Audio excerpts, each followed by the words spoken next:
Good morning, ladies and gentlemen.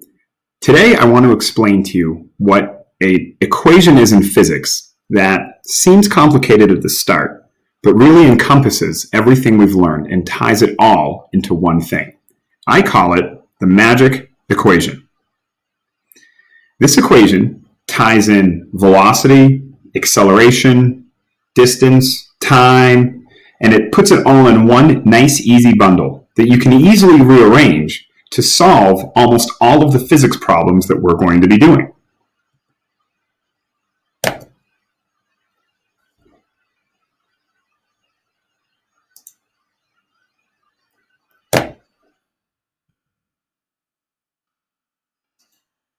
Here's the equation. D equals 1/2 AT squared plus V0 times T. Looks a little complicated, I get it, but let's try and break this down a little bit.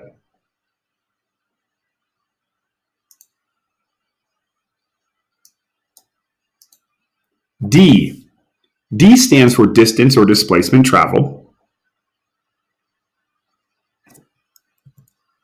A stands for acceleration. T is time elapsed. V at 0 is an old-fashioned way of saying V at I. In other words, V at I is your initial velocity. V at 0 is your velocity at time 0. They're the exact same thing. Remember, 99% of the time, V at I is 0. So if it's 0, what we can do is we can eliminate this whole back half of the equation. Let's hit pause right now, and let's write this stuff down in our notebooks. Pause. And we're back. Once we've eliminated that back half of the equation, we're left with something a lot simpler. Distance equals 1/2 AT squared. Rearranging this, time equals the square root of 2 times distance divided by acceleration. Rearranging it, acceleration equals 2 times distance over t squared. Again, this is your main equation. This is what you'll use a lot of if you want to find distance.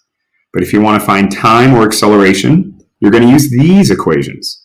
Again, let's hit pause for a second so you can write this down. Pause. And we're back. So I guess you're asking, why is this equation magic? And it's magic because it ties everything together. Acceleration covers your velocity, your final velocity, and your initial velocity. Time is given its importance. It is squared in the acceleration formula. It's also squared here. And the distance and displacement is factored in as well.